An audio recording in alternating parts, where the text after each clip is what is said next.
सुशांत तिवारी जी, दिल्ली से। महाराज जी, श्री हरिवंश महाराज जी, मैं पिछले 4 वर्षों से आपका सत्संग को सुन रहा हूँ, तो ऐसा लग रहा है कि लाइफ के जितने भी प्रश्न थे सबका जवाब मिल गया। महाराज जी, यहाँ पर आता हूँ और तो आपके दर्शन करके ऐसा लगता है कि भागवत कथा का सारांश मिल गया, आप आनंद का कारण हैं। लेकिन ये सोचकर बहुत परेशान हो जाता हूँ कि एक दिन आप हमसे दूर हो जाएंगे, ये सोचकर कष्ट होता है महाराज जी। ऐसे में हाँ, इसका तो कोई उत्तर है नहीं, क्योंकि ये एक लीला ऐसी भगवान की है कि इसमें जाना पड़ता है। अब जितनी आयु है, जितनी श्वास है, उतना ही जीवन रह सकता है, इसके अलावा नहीं। एक सेकंड भी नहीं। ये ऐसा फाइनल डिपार्टमेंट है, एक सेकंड भी नहीं। राधा भी पूरा नहीं बोल रहा तो बस फिदा नहीं बोल पाओगे, चलो। ऐसा है, इसलिए जब तक श्वासें हैं तब तक आनंद ले ले, फिर तो भगवान की लीला है। इसका नाम मृत्यु लोक है, यहाँ मरना ही पड़ता है और ये मरना ही पड़ेगा। देखो कितने अच्छे अच्छे महापुरुष अंतर ध्यान हो गए, चले गए। नहीं, वो महापुरुष रहते तो इतना कलयुग अपना प्रभाव न दिखा पाता। आचार्य जन, बड़े बड़े महापुरुष जन सब अंतर ध्यान, जाना पड़ता है। बड़े बड़े वीर, बड़े बड़े दिग्गज विद्वान, ज्ञानी, महात्मा, त्यागी, वैरागी, और उस मंजर की कल्पना करके बड़ा डर लगता है। हाँ बिल्कुल, अपने प्रियजनों के विछोह की भावना मात्र से ही हृदय व्याकुल हो जाता है। पर अब ये लीला ऐसी है कि इसमें होता है, ऐसा होता है। महाराज जी, ऐसी स्थिति में भी फिर आपका हमेशा सानिध्य बना रहे, उसके लिए महाराज जी हम शिष्य परिकर, क्योंकि सभी का प्रश्न है। उपदेश और नाम ही, जो नाम उपदेश हुआ और जो जीवनचर्या के सत्संग है, उपदेश है, बस वही साथ रहते हैं। बका प्रभाव सामने तक ज्यादा रहता है, इसके बाद फिर नहीं रहता। महापुरुषों, हरि बाबा, उड़िया बाबा, अब महापुरुषों के सामने जो प्रभाव रहता है वो फिर धीरे धीरे शांत हो जाता है। माया फिर, महापुरुष जितना पोछा लगाते हैं, माया धूल डाल के उतले।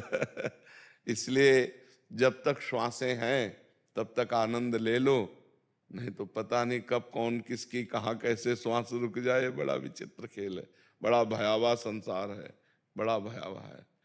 भरोसा नहीं है शरीर का भाई, इसलिए हर समय राधा राधा राधा राधा नाम जप करो और जो उपदेश सुना है उसे आचरण में उतारो। यही संतों का सानिध्य है। शरीर तो ये टिकाऊ नहीं है, किसी का भी नहीं टिकाऊ है। सबको, बड़े बड़े सिद्धों को जाना पड़ा, जो चमत्कार के खजाने थे, जिनमें सिद्धियों के खजाने, उनको भी जाना पड़ा। ये मर्त लोक है, यहाँ से तो जाना, हम लोग तो साधारण जीव हैं, तो बड़े बड़े महापुरुषों को भी जाना पड़ा। ज्ञानदेव, नामदेव, सोपान देव, एक से कबीरदास जी, रहीमदास जी, एक से एक बड़े बड़े महापुरुष। यहाँ बहुत महापुरुष आए महाराज जी, बिल्कुल। लेकिन ऐसा प्रेम, ऐसा अमृत जो आपने पिलाया है, ऐसा हमने 50 साल से अम्मी वृंदा में जुड़े हुए हैं, जी जी, लेकिन हमने आप जैसा, ये राधा नाम का प्रभाव है। राधा 4 वृंदावन का, राधा हेमा का, राधा नाम का, जी उन्होंने भी इतना नहीं किया होगा, जी, लेकिन आप तो साक्षात किशोरी जी के रूप। राधा राधा राधा, बस राधा राधा मुझमें समाजा इस तरह तन प्राण का जो तोर है, ना कोई फिर ये समझे तू और है मैं और। मैं और बिल्कुल। जी चाहता है बार बार तुम्हें देखता रहूं, ऐ हुस्न की सरकार तुम्हें देखता।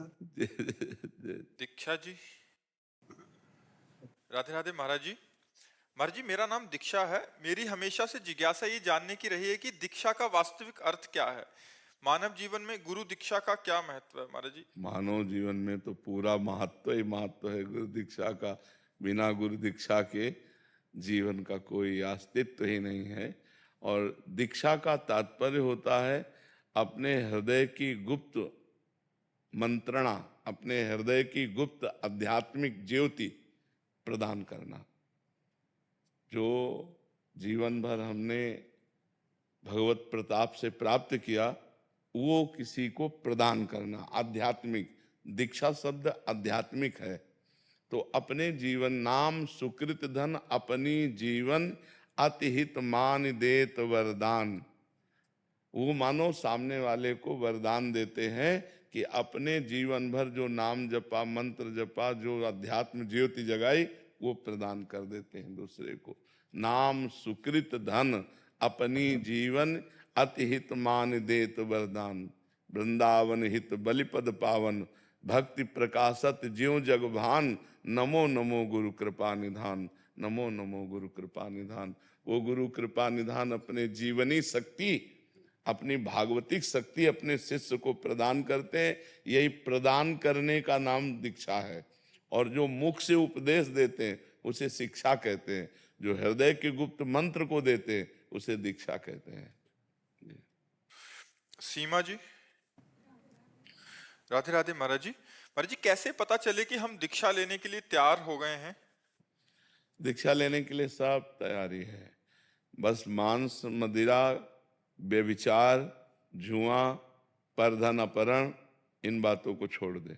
और जैसे भी हम नीच अधम है वो गुरुदेव की दृष्टि पड़ने पर हो।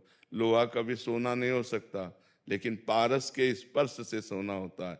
हम कभी योग्य नहीं हो सकते, हम सदैव अयोग्य हैं, पर गुरुदेव की कृपा ही योग्य बनाती है। तो हम अयोग्य होकर गुरुदेव की शरण में जाएंगे तो सच्ची शरणागति होगी। अगर हम अपने को योग्य समझकर गुरु की शरण में जाएंगे तो शरणागति ही नहीं होगी। असरण शरण, श्याम जी को बानो। जब हम असरण हुए तब शरणागति हुई, जब हम अयोग्य हुए तब गुरुदेव की शरण हुई। तो हम अयोग्य हैं, पर ये बातें नहीं होनी चाहिए। जो मांस मदिरा, व्यभिचार, द्वैत क्रीड़ा, पर स्त्री गमन आदि और पर द्रव्य अपहरण आदि, ये जो बहुत महापाप हैं, ये नहीं होने चाहिए। और फिर गुरु की शरण में जाए तो बहुत जल्दी लाभ प्राप्त होता है। और फिर दूसरी बात, हम जैसे हैं वैसे गुरु की शरण में चले जाए, वो संभाल लेंगे। अस्पताल बना ही बीमार लोगों के लिए है। अस्पताल के बाहर लिख दे कि आपको टीबी, कैंसर, किसी भी तरह का रोग ना हो, फिर आप एडमिट होइएगा, तो अस्पताल हंसी का पात्र होगा कि नहीं होगा? भाई अस्पताल तो हाई रोगी लोगों के लिए। तो अयोग्यों के लिए ही शरण शरण गुरुदेव भगवान है, जो अपने जैसे नीचों को भी स्वीकार करके महान बना देते हैं। तो हम कैसे भी हों, अगर हमारे अंदर प्रबल इच्छा जग जाए कि मुझे भगवान से जुड़ना है, तो गुरुदेव से जुड़ जाना चाहिए। यही योग्यता है, प्रबल इच्छा होना ही योग्यता है। आदित्य जी, इंदौर से। महाराज जी, कई बार हम सांसारिक गीतों पर आपको याद करके भाव विभोर हो जाते हैं, उस रचना को भी सौभाग्यशाली। हम भी होते हैं। ये तो बात है कि जैसे कभी हमको भ्रमण करते थे और कोई संसारिक गीत जैसे कान में पड़ते ही एकदम सन से हुआ, अरे, और एकदम बिल्कुल तन्मयता भगवान में ही कि प्रभु कैसे आपके बिना जिए। तो शब्द तो सांसारिक है, तो बात बहुत जोर की है। कभी कभी ऐसे शब्द पढ़ते हैं जो ऐसे दिल को एकदम छू जाते हैं, तो अपने अपने प्रीतम में जुड़ते हैं। वही बलमा है, वही सजना है, वही प्रीतम है, वही प्यारे है, वही जीवन है सबके। अगर बलमा से असली बलमा निकल जाए तो फिर उन बलमा को जला दिया जाता है, ले जला दिया जाता है। वही बालम है, वही प्रीतम है, वही प्राण प्यारे, वही साहब है, वही भगवान है, वही प्रभु है। तो लक्ष्य करके यदि हम संसारी पुरुष को उसे देखें तो वो बात संसारिक हो गई, तो अगर उसे प्रभु में देख लें तो बहुत जोर की हो गई। वो आप स्वीकार करते हैं, भाव बनता है तो वो आप स्वीकार करते हैं, आए हो मेरी जिंदगी में तुम बाहर बन। हाँ, भाव अगर भाव करे तो बहुत सुंदर सुंदर भाव है। अब संसार में जोड़ोगे तो संसारिक हो जाएगा, अगर इसे भगवान में एकदम जोड़ो तो कैसा है, एकदम भावपूर्ण है। तो कुछ शब्द ऐसे हैं जिनको अगर हम भगवान से जुड़ते हैं, हम इष्ट से जुड़ते हैं, गुरु से जुड़ते हैं, तो हम तो ध्वनि में राधा नाम कीर्तन करवाते हैं, ध्वनि में राधा नाम कीर्तन। हम उसका उद्देश्य क्या है? बात यह है कि हम बहुत बना के बोल रहे हैं, लेकिन उद्देश्य यदि संसार है तो घटिया है, और हम बिल्कुल खड़ी भाषा में बोल रहे हैं, लेकिन उद्देश्य बढ़िया है तो वो बढ़िया बात हो जाती है। अगर हमारा भाव जुड़ा और एकदम भगवान से जुड़ गया तो फिर उद्देश्य। हमें तो मतलब एक दिन देखा कि एक बारात जा रही है, तो खूब उन्मत्त नाच रहे हैं। और माधुकरी मांग के पा के निकले थे बिहारी जी की गली से, घोड़े को देखा सजा, उसमें दूल्हे को देखा सजा, और लोग नाच रहे हैं, तो शब्द एकदम तुरंत पहुंचा दिया। जे तो बस भाव बदल गया, भगवान की भावना जे हुई, बस रोना शुरू। वो बारात उधर गई, हम अपनी बस्ती में जा रहे। तो भावुक जनों को संसारिक घटना भी भाव में डुबा देती। पंडित गया प्रसाद जी महाराज ने देखा कि एक गोबर की छवरिया रखे माई जा रही, और उनका लाला पीछे दौड़, और वो बाल गोपाल के उपासक, वो बार बार मैया की अंगुली बार, और वो बस भावना में आ गए कि यशोदा मैया, और ये लाल भाव में डूब गए। एक बार वो जो सर्प करने वाले होते ना,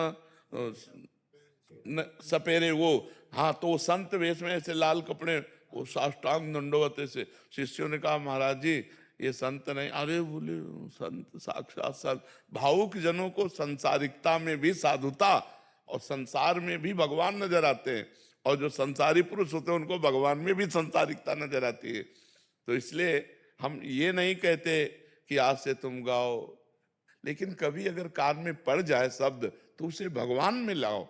तो कोई भी, तो वही महबूब है, वही बलमा है, वही सजना है, वही प्रभु है, वही प्रीतम है। बस बात समझ जाए तो कोई परेशानी नहीं है।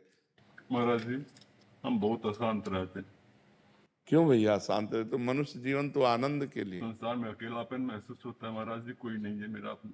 भगवान को क्यों नहीं ले लेते? अपना दोस्त बना लीजिए महाराज जी। अरे पक्का हाथ मिला के दोस्त बना रहे हैं। अकेलापन बिल्कुल महसूस मत की, नहीं नहीं। और देखो ये मनुष्य जीवन आनंद के लिए मिला है।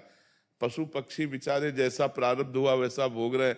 अगर हम लोग भी ऐसे अशांत रहेंगे तो फिर फायदा क्या मिलेगा? एक मिनट शांति नहीं मिलता महाराज। नहीं नहीं नहीं, शांति हटाओ और परम शांति की तरफ चलो। से नाम जप करने, खैनी वगैरह सब छूट गया है, तम्बाकू नहीं खाते, पान नहीं खाते महाराज जी। बस आपका साथ चाहिए महाराज जी। हाँ ठीक है, हमारी तुम्हारी दोस्ती पक्की। और नाम जप करो, आनंद, हाँ आनंद पूर्वक रहो, अशांत मत रहो, अशांत मत रहो। और तुम देखना, जैसे दोस्ती पक्की कह देना तो देखना इसका दोस्ती का भी, हाँ दोस्ती का प्रभाव होता है। हम लोगों की पक्की कह देने का मतलब पक्की होता है, उसमें थोड़ी होता है कि कुछ देखे हैं तब से हमको लगता है जिंदगी जीने का तमन्ना जग गया, नहीं तो फिर बहुत मायूस हो गए थे। हाँ अब बस अब मस्त रहो। अंकित कुमार गुप्ता जी, विद्याचल। श्री हरिवंश महाराज जी, प्रभु कृपा से आपके सत्संग द्वारा भजन का विशेष आनंद प्राप्त हुआ, नाम के बल प्रताप का अनुभव हुआ है, लेकिन कुछ महीने से निरंतर कमी आने लगी है महाराज जी। जो प्रेम और गाढ़ा होना चाहिए, जो ठसक बनी रहनी चाहिए, वो हल्की होती नजर आ रही है महाराज जी। महाराज जी, संसार के व्यवहार का नाटक करने में माया ऐसी घेरती है कि संसार में अपनापन बढ़ने लगता है, श्री जी का चिंतन कम होने लगता है, भय लगता है कहीं फिर से संसार में ना चले जाए। महाराज जी, ऐसी स्थिति में क्या करना? पहली बात, कुसंग न होने पावे। दूसरी बात, महापुरुषों का संग न छूटने पावे। तीसरी बात, भोजन का सुधार होना चाहिए, अल्पाहार और पवित्र भोजन होना चाहिए। चौथी बात, मरना है ये ध्यान रखना चाहिए। ये ध्यान रहेगा ना तो ममता नहीं होगी। कस्तरति मायाम, माया से कौन तरता है, कौन तरता है? बोले यो संगास त्यजति, यो महानुभावो सेवते, यो निर्ममो भवते। जो कहीं ममता नहीं करता, कुसंग का त्यागी है और सत्संग का अनुरागी है, उसका भजन बढ़ना ही चाहिए। भजन घट रहा है इसका मतलब हमसे कोई त्रुटि हो रही है। खान पान, भोग क्रिया विलास, संग, निंदा स्तुति, इनसे भी भजन कम होता है। अगर किसी की निंदा कर दोगे तो आपका भजन क्षीण हो जाएगा। पर निंदा के किएते आवत नहीं कछु हाथ, मूरख पर्वत पाप को ले चल अपने साथ। तो पराई निंदा न, भक्तन निंदा अति बुरी, भूल करे जिन कोय, किए सुकृत बहुजन्म के छिन में डारे खोए।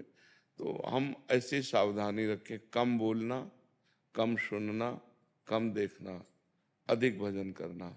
नीरस भोजन सरस भजन, सरस भोजन नीरस भजन। खूब बढ़िया बढ़िया पकवान, अच्छे अच्छे पदार्थ पाओगे तो भगवान में रति थोड़ी होगी, भोगों में रति होगी, मन भोगों की तरफ लालायित होगा। और प्रयास, प्रयत्न, जैसे हमारा मानसिक भजन नहीं चल रहा तो उपांशु चलाने लगे, उपांशु भी नहीं चल पा रहा तो हम वाचिक में आ जाते हैं, राधा राधा राधा राधा राधा राधा राधा राधा राधा। तो जहाँ सतोगुण आएगा फिर हम उपांशु और मानसिक में। ऐसे लगो जैसे गरीब आदमी धन कमाने में लगता है, ऐसा चिंतन करो जैसे कामी पुरुष कामिनी का चिंतन करता है। कुछ नहीं है, मरे तो कुछ नहीं है, फाइनल बताओ क्या है हमारे पास, है नहीं? फाइनल में जब हम जाएंगे तो अपने पास है क्या? हाँ, तो बस हाँ, इसी पर हमें चिंतन करना चाहिए। इसीलिए हम चौथे नंबर में मरना स्मरण करने की बात कही। शरणागति इसी रूप से हुई थी कि अब शरीर में कुछ ऐसे रोग आए कि अब लगा कि अब शायद बचे, तो वो आनंद भजन में आ रहा था प्रभु, वो सहज हो रहा था। और फिर धीरे धीरे संसार के काम लायक शरीर हो गया, तो फिर वैसे रति कम होने लगी। हाँ, नहीं तो कम नहीं होनी चाहिए। शरीरम व्याधि मंदिरम, फिर नया देवता प्रकट हो जाएगा, नया रोग प्रकट हो जाएगा, और नहीं होगा तो प्रतिपल हमारी आयु नष्ट हो रही है। ये तो भय बना रहे। अमरौती थोड़ी खाए हैं कि अमर हो जाएंगे हम, शरीर स्वस्थ हो गया तो। अब मरना ही तो है। जब मरना है तो अपने कर्तव्य का पालन करते हुए, भगवान नाम का निरंतर जप करते हुए भगवान की शरण में मरना है, कि अब हमारा मरना आखिरी मरना हो, है नहीं? तभी तो मृत्यु सार्थक होगी। तो बच्चे पैदा कर लेना और जीवन पोषण कर लेना, ये तो पशु पक्षी भी जानते हैं। परमात्म चिंतन करके जीवन मुक्त होना, ये मनुष्य जीवन का लक्षण है। दूसरे शरीर में ये क्षमता नहीं है। खूब नाम जप करो, प्रयास करो और डरते रहो, कभी भी शरीर छूट सकता है, कैसे भी छूट सकता है। रोग से केवल थोड़ी छूटता है, कैसे भी छूट सकता है। एक्सीडेंट हो जाए, कोई भी कुछ भी घटना हो जाए, इसका नाम मृत्यु लोक है। कभी भी हम मर सकते हैं। इसलिए हम सच्ची कमाई की तरफ बढ़े। ये बिल्डिंग, ये यश कीर्ति, ये सब मिट्टी में धूल धूसरित। बड़े बड़े महाबली हुए, बड़े बड़े ज्ञानी हुए, सब चले गए, काल सबको चाट गया। इसलिए हमको तुमको भी जाना है निरंतर भजन। ये संसार बहुत संभल जाओ और अपने आप को भयभीत करो तो भजन होने लगेगा। शरणागति परिपक्व तभी होती है जब भय लगता है संसार से। निर्बल बनकर सबल भगवान की शरण होने का मन तभी होता है जब संसार से भय लगता है। और जब संसार अच्छा लगता है तो भगवान को भूले हुए जीव देखो लगे हुए हैं संसार में। धर्मपाल जी दिल्ली से। राधे महाराज। राधे राधे महाराज जी। महाराज जी, प्रेम किससे होता है? प्रेम क्या है? मुझे कैसे पता चलेगा मुझ में प्रेम बढ़ रहा है? शायद दिल को कोई मसला करे, इसको ही इश्क कहते हो। अपने प्यारे की याद में एक दिल की, जो मैं ऐसा जानती, प्रीत किए दुख होए, नगर ढिंढोरा पीटती, अजी प्रीति न करियो कोई। भगवान के लिए ही प्रीति शब्द सार्थक है। संसार में तो सब लोग किए हुए हैं, हाथ कुछ नहीं लगता। प्रीति की सार्थकता, प्रेम शब्द की सार्थकता भगवान पर है। जब भगवान की याद करके रोना आने लगे, इतने दिन हो गए आप मिले नहीं, और मैं निर्बल हूं, कैसे प्राप्त करूं आपको? आप अव्यक्त हैं, आप सब जगह हैं, पर मेरी क्षमता नहीं कि मैं आपको देख सकूं। हे नाथ कृपा करो। और प्रतिपल भगवान के प्रति आर्त भाव, रुदन, भगवत चिंतन, भगवत लीला कथाओं के श्रवण में अत्यंत आसक्ति, यही प्रेम के लक्षण है। भगवान का चिंतन करना ही प्रेम प्राप्ति का उपाय है। भगवत प्रेमी महात्माओं का संग करना ही भगवत प्रेम प्राप्ति का उपाय है। समझ पा रहे हैं आप? महाराज जी, मैं परचून की दुकान करता हूँ। जो भी कस्टमर आता है मैं उनको बोलता हूँ राधे राधे बोलो, वो राधे राधे बोलते हैं, फिर उनको मैं सामान देता हूँ। कुछ गलत तो नहीं करता? अरे बहुत बढ़िया काम करते हो भैया। दूसरों से भी भगवान नाम उच्चारण करवाते हो, उनका भी मंगल और आपका भी मंगल। बहुत सुंदर है, बहुत सुंदर। शिवानी जी बेंगलोर से। राधे राधे महाराज जी। महाराज जी, आपके वीडियो की प्रेरणा से 1.5 साल पहले 11 माला सांब सदाशिव जाप का नियम लिया, पर महाराज जी अब यंत्रवत सा होने लग गया है। नाम को मन में लिखकर सजाना और गहरा ध्यान लगता है मेरा। तो क्या मैं आपकी अनुभूति से गिनती और माला छोड़कर नाम मानसिक लिखना हाँ, ही? गिनती तभी तक जब तक तन्मयता ना हो। जब तन्मयता होने लगे तो गिनती की जरूरत नहीं। भगवान गिनती से नहीं मिलते, भगवान तन्मयता से मिलते हैं, प्रीति से मिलते हैं। गिनती से गणना तो मन को भगवान में लगाने के लिए है। जब मन लगने लगे तो अब जैसे माला जपते हैं तो माला चलाने की प्रक्रिया, उसकी गणना, ये उसमें बहिर्मुख होना पड़ता ना। अब जैसे गाढ़ चिंतन हो रहा तो भी माला धरते। भगवान को गणना नहीं, भगवान को चिंतन चाहिए। शांत या क्रियारत है, भगवान का अंदर ही अंदर चिंतन कर रहे हैं। तो गणना तो केवल मन लगाने के लिए है। माला या काउंटर, ये जो पद्धति है, ये केवल मन लगाने के लिए। वो मन जब लग गया तो फिर मन को हटाना नहीं चाहिए। फिर कि मन हटा करके हम माला आदि में फिर जीवन में जैसे अपने रहा तो एक लक्ष्य रहा बचपन से कि मुझे एक भी क्षण भगवान का विस्मरण नहीं होने देना। तो कुछ दिन तो माला चला, फिर माला भी विक्षेप सा लगने लगा। अब चल रहा है, जैसे चल रहा है, उसको अभ्यास में लाओ तो जैसे दिल धड़क रहा है, अब इसको धड़काना थोड़ी है। ऐसे जब अभ्यास पुष्ट हो जाता है तो राधा राधा राधा राधा राधा वो अपने आप चलने लगता है। अभ्यास करके देखो ना। तो जब ये अभ्यास आ जाए तो इसी पर ज्यादा जोर देना चाहिए। गणना तो केवल मन लगाने के लिए कहा जाता है कि 11 माला जप लो, 21 माला जप लो, ये तो मन लगाने के लिए है। बालकृष्ण वशिष्ठ जी गोकुल से। राधे राधे महाराज जी। महाराज जी, संतों के नाम के पीछे अमुक दास अमुक शरण लगता है, ये तो समझ आता है, परंतु जिसके नाम के पीछे नंद लगा हो, जैसे शरणानंद, सुरानंद जी, नारदानंद। मान लो शरणानंद जी, तो शरण लगा है ना, शरण का आनंद, भगवान की शरण, गुरु की शरण। और मान लो केवल लिखा हो शरणानंद जी, तो वो शरण आगति का आनंद ले रहे हैं। तो शरण में तो है ही ना, भगवान की शरण में, गुरु की शरण में। तो बिना शरण में हुए आनंद का अनुभव हो ही नहीं सकता। तो शरणानंद अर्थात भगवान की शरणागति का आनंद लेने वाले, समझ रहे ना। कोई भी संत हो, जो नाम लिखा होता वैष्णव जनों में, उनमें दास और शरण लिखा होता है। और जो सन्यासी जन होते हैं वो अहम ग्रह उपासना होती है, उसमें फिर शरण और दास नहीं लगता है। महाराज जी, पहले के जो नाम जापी संत हुए हैं वो अपने नाम जबकि गणना किस प्रकार करते थे? क्योंकि पहले तो काउंटर भी नहीं था, जैसे नहीं तो तुलसीदास गणना महाराज की जरूरत क्या है? ये तो गणना एक नियम दिया जाता है कि जो विषयी पुरुष हैं, संसारी जन है, वो अपना मन लगा सके भगवान में कि आपको 11 माला जपना है, 16 माला जपना है, 21 माला। कोई भगवान गणना से मिलते हैं क्या?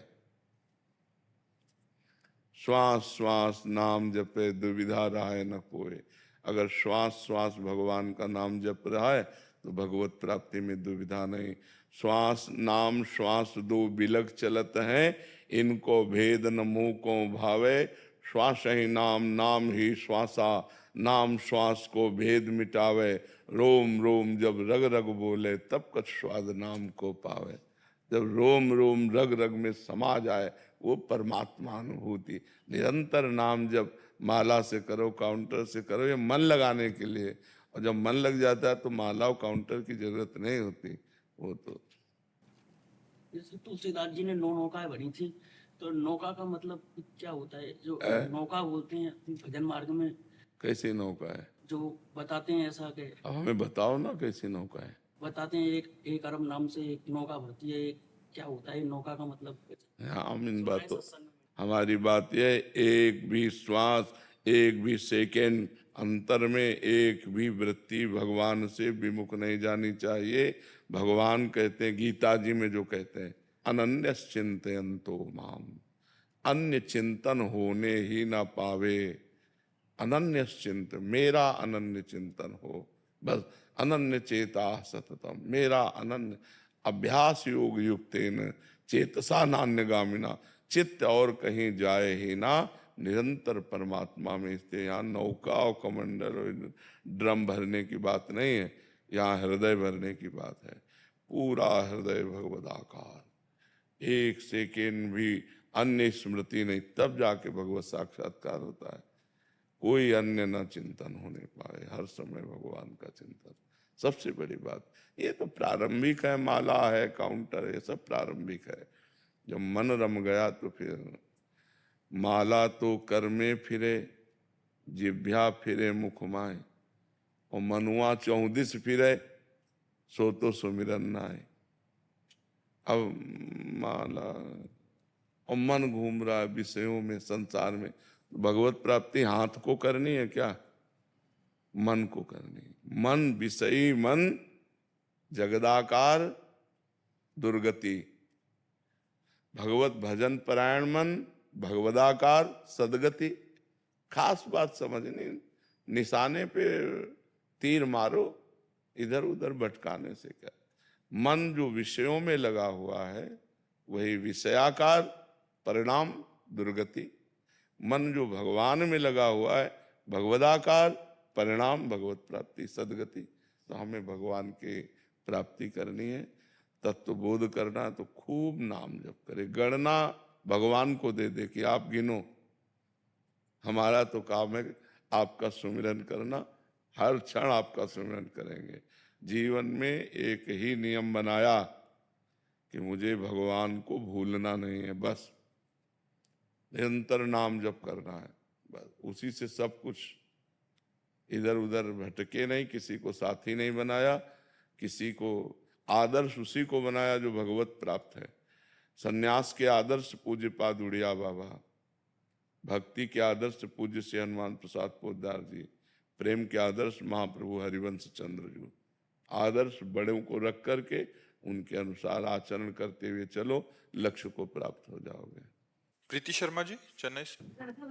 राधा वल्लभ श्री हरिवंश महाराज जी, आपके चरणों में कोटि कोटि। महाराज जी 2 साल से आपको नियमित सुनने का सौभाग्य मिला है। गुरुदेव, आपने मुझे नई दिशा दिया है, सार्थकता दिया है। महाराज जी ये कह रहे हैं कि बहुत बुरे और जोरदार प्रारब्ध के कारण जब शादी के 8 वर्षों के बाद एक पुत्र रत्न की प्राप्ति हुई, वो शारीरिक रोग से ग्रस्त था। फिर उसकी चिंता में ऐसा शोकित हुआ, मन की डिप्रेशन में चले गए। फिर आपको सुना तो जैसे एक माँ समझा रही हो कि बेटा देख, ये तो अपना प्रारब्ध था, हमें ही काटना पड़ेगा, तुम नाम जप करो, हर परिस्थिति में विजय प्राप्त होगी। महाराज जी आपके इन शब्दों ने प्रथम अनुभव बता नहीं सकती कि क्या हुआ। महाराज जी मैं एक मदालसा नाम की माँ जैसा तो नहीं बन सकती और ना ही उनके समान हूँ, किंतु फिर भी ऐसा क्या करूं कि अपने और प्रारब्ध से जुड़कर जीवात्मा जो संतान रूप में मिली है उसको फिर से गर्भ में ना आना पड़े, उसके लिए जी मैं क्या कर सकती हूँ? भजन दान, हम भजन करें और भगवान को साक्षी करके उस जीवात्मा को प्रदान करें तो वो जीवात्मा का परम कल्याण हो जाए। वो बोलता है गुरुदेव, राधा वल्लभ श्री हरिवंश गुरु जी रोज सुबह उठते ही आपकी। हाँ, बोलना और कल्याण होना बहुत बड़ा अंतर है, लेकिन निरंतर राधे में स्थिति होनी चाहिए। भगवत प्राप्ति कब होती है? जब निरंतर राधे में स्थिति हो। तो जैसे वो सामने वाले की निरंतर, संत महात्मा कल्याण कैसे करते हैं?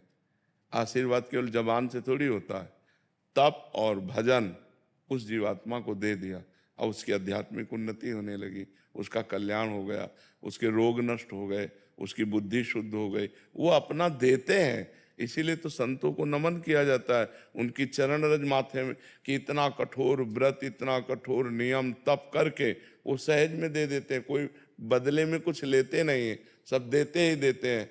तो ऐसे ही माँ करुणामयी है। अगर माँ अपने संतान का कल्याण करना चाहे तो खूब नाम जप करे और भगवान को साक्षी करके अपने पुत्र को दे दे तो उसका आध्यात्मिक कल्याण हो जाएगा। आपने जन्म जीवन दान दिया है गुरुदेव मुझे।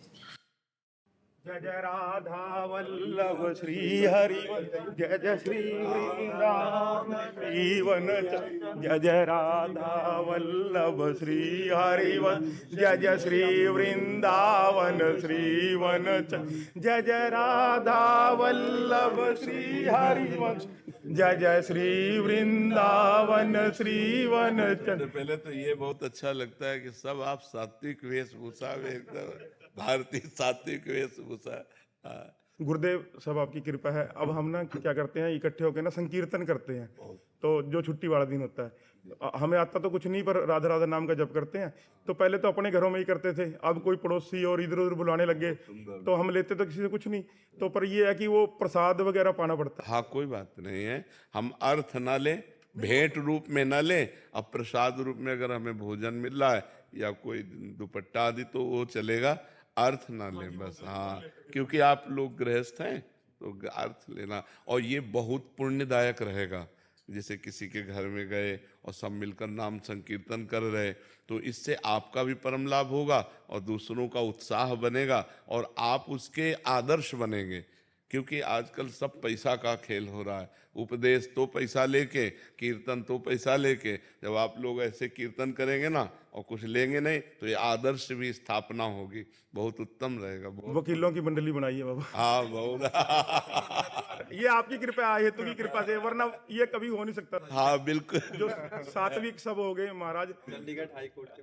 हाँ जी, जितना मंगल हो सके। देखो, आज एकांतिक में एक ने प्रश्न किया कि मनुष्य जीवन का उद्देश्य क्या है। सब लोग अपने अपने अलग अलग उद्देश्य, हमका वो उद्देश्य नहीं, उद्देश्य है साधन धाम मोक्ष कर द्वारा, पाई न जे परलोक सम्हारा, सो परत्र दुख पावई, सिर धुनि धुनि पछताए, काले कर्म ईश्वर मिथ्या दोष लगाए। जैसे आप वकील बन गए, तो वकील बनना आपका उद्देश्य पूर्ति नहीं है, वकील बनना कर्तव्य है। और वकालत से जो मिल रहा है वो जीवन जीने के लिए, लेकिन जी किसके लिए रहे हो? वकील के लिए नहीं, वकील तो एक कर्तव्य है। वकालत से मिला हुआ अर्थ जीवन जीने के लिए, लेकिन जी किसके लिए रहे हो? परमात्मा के लिए। अब उद्देश्य सही हो गया। तो वकालत रूपी कर्तव्य कर्म करते हुए, प्राप्त अर्थ के द्वारा परिवार का पोषण करते हुए, जीवन जीते हुए, यदि हम राधा नाम जप कर रहे हैं, परमात्मा का चिंतन कर रहे हैं, अब हम सही उद्देश्य पर हैं। अब देखो, इसमें ये हो गया कि अब आपसे कोई अधार्मिक पुरुष यदि अधर्म कराना चाहे तो आप करोड़ों पे लात मार देंगे कि भाई अब नहीं हो सकता, पहले मैं धर्म से नहीं जुड़ा था तो हमारी बात समझ में नहीं आई थी, अब मैं भगवान से जुड़ गया हूं, मैं भूखा रह सकता हूं लेकिन अधर्म नहीं कर सकता। अब उद्देश्य सही हो गया। अब उद्देश्य महान होने पर आपको महान बना देगा। जिसका उद्देश्य महान है वो व्यक्तित्व का महान उसका हो जाता है। आप आदर्श बन सकते हैं हमारे समाज के। जैसे आप कीर्तन करने जाते कुछ लेते नहीं, तो ये आदर्श ही तो है। बहुत सुंदर, खूब की जी। और एक वकील सुधर गया तो समझो 500 लोग सुधर गए। बिल्कुल। कार्य करवाने के लिए लोग आएंगे, हम कहते हैं नहीं भाई ये नहीं होगा आपका, तो फिर वो सोचेगा, उसके भी दिमाग में ये बात जाएगी ये तो उपदेश देने लग गए।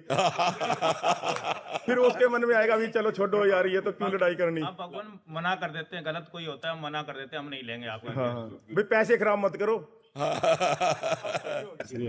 इन्होंने ना हाईकोर्ट में भी अपना एक अलग से स्थान बना लिया। हर कोई आके सीट पर आके राधे राधे करता है, बैठता है आके, और वहां पे एक ऐसा और क्रिएट हो चुका है कि जो दूसरे तरह के लोग हैं कहते हैं यहाँ मत चले जाना, जाओगे यहाँ दारू छुटवा देंगे।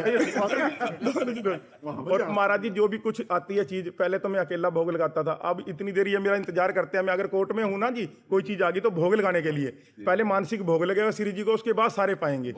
कितना बढ़िया प्रेम, कितना बढ़िया प्रेम का व्यवहार हो रहा है। बहुत ये सब आपने सुधारा है, हम तो वरना उसमें ही थे महाराज। बहुत सुंदर। नहीं तो प्रायः इस मार्ग में बुद्धि पतित हो। हाँ बिल्कुल थी जी, पहले थी जी। हाँ, खाओ पियो मौज मस्ती। अब वहाँ हर समय आपकी चर्चा होती है, वृंदावन की चर्चा होती है, भाई यही बात होती है। अभी अब छुट्टी थी तो उसी दिन आ गए सारे के। बहुत बहुत सुंदर, बहुत।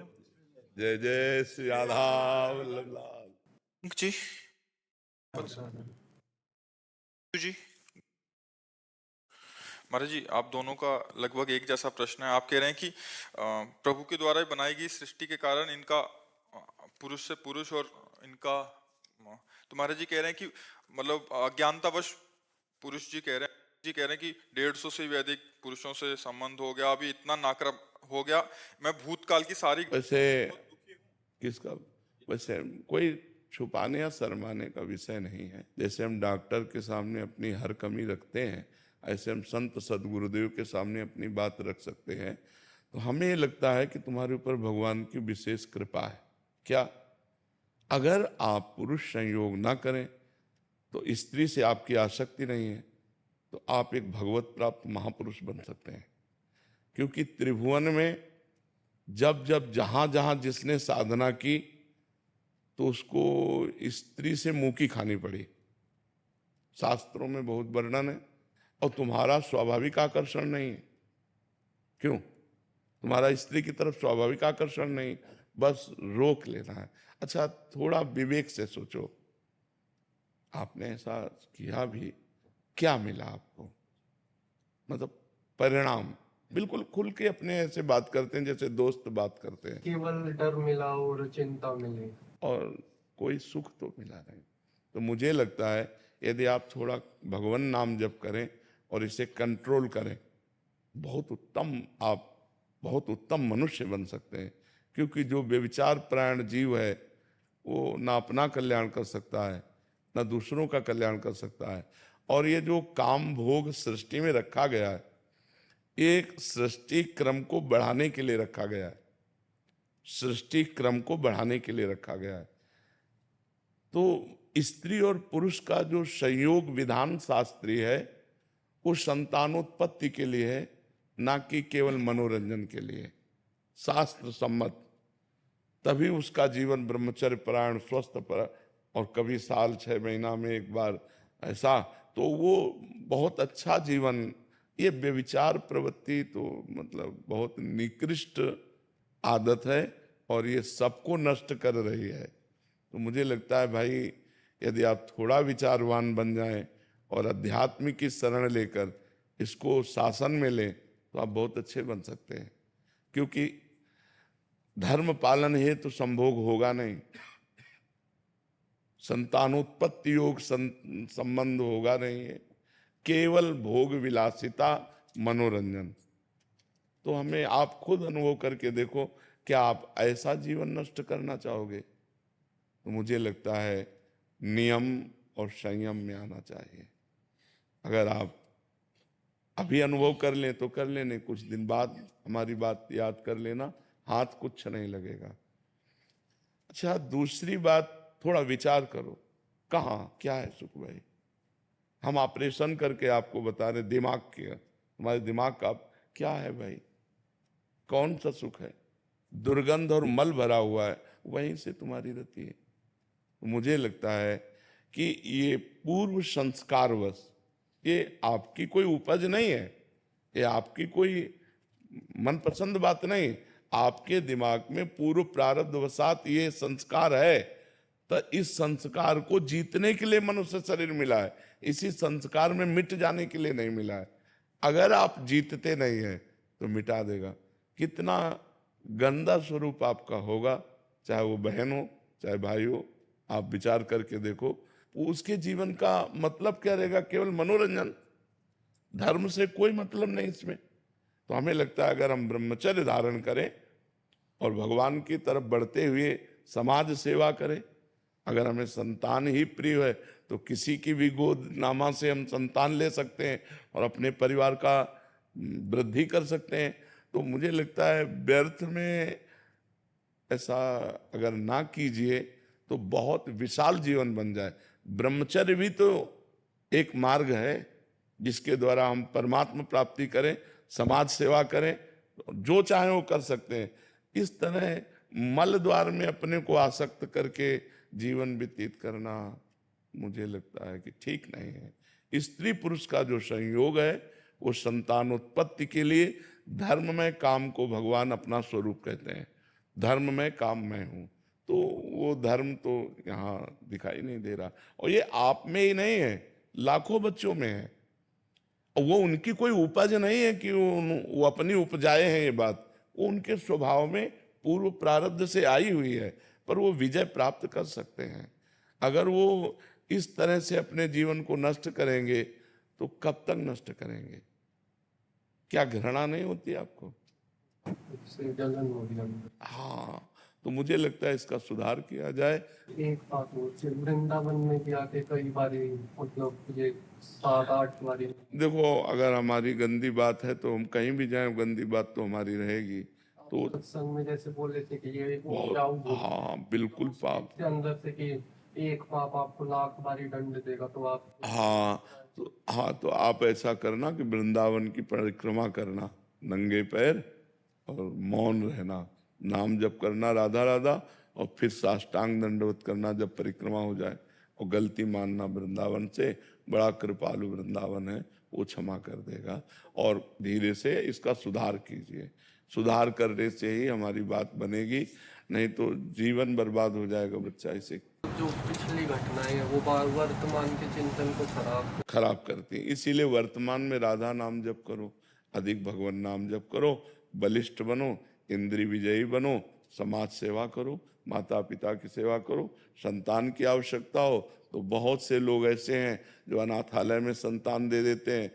बहुत सी ऐसी सुविधाएं हैं जिनके द्वारा हम अपनी वंश परंपरा चलाने के लिए दूसरों की संतान, या अपने रिश्ते नातेदारों में बहुत से संतानें होती हैं, हम किसी से गोदनामा लेकर अपनी संपत्ति का अधिकारी उसे बना सकते हैं। पढ़ाएं लिखाएं, उसकी सेवा करें। अभी और जी हैं यहाँ बैठे हैं, वो भी कह रहे हैं कि हमसे अब ये जलाते हैं जो पाप हो गए हैं, तो कह रहे हैं कि अभी इतना ऐसा लग रहा है कि सब त्याग कर भगवत शरण में आ जाएं और भगवत हम की शुद्धिकरण करें। हम किसका, हम त्याग की बात ये नहीं कहते कि बाबा जी बन जाओ। देखो, ये तो हमारे भाग्य में भेष था।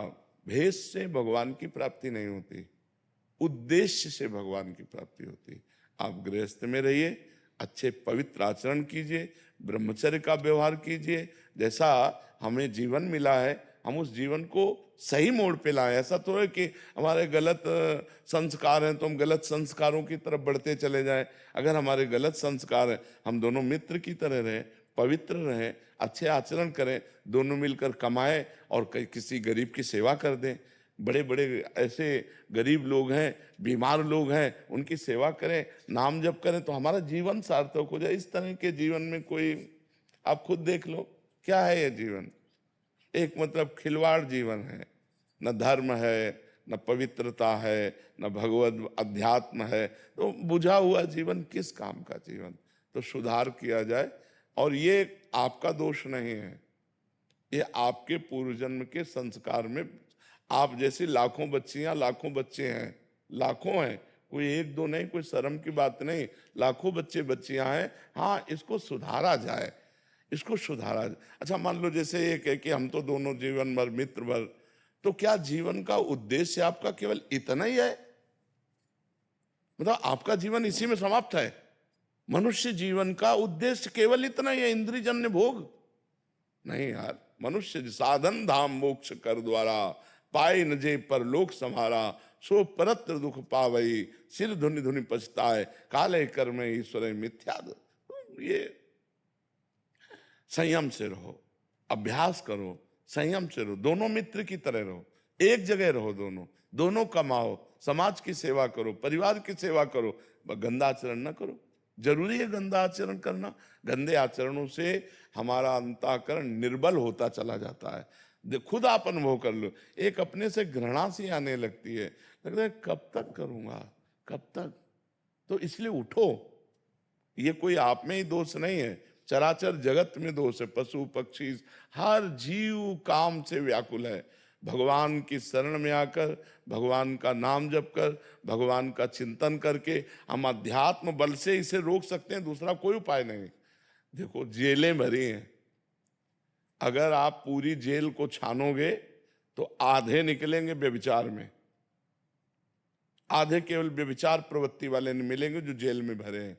ये मन है, ये गंदी आदतों में ले जाकर आपको ही नहीं, सबको अगर बचे हैं तो अध्यात्म की शरण में, भगवान की शरण में, सतमार्ग में, नहीं तो बचने का कोई चांस नहीं है। जैसे हम भोजन पाते हैं तो शौच का वेग आता है, पेशाब का वेग आता है, ऐसे काम का वेग आता है। उस काम के वेग को भजन के द्वारा, हे नाथ, हे करुणामय, तो भगवान संभाले हैं तो संभला है, नहीं बालू का बांध है, 1 मिनट में टूट के कहां से कहां पहुंच जाए। तो आप लोग शर्माओ मत, कोई समाज से हे मत समझो, ये पूर्व का संस्कार ऐसा आया है, इस पर विजय प्राप्त करो।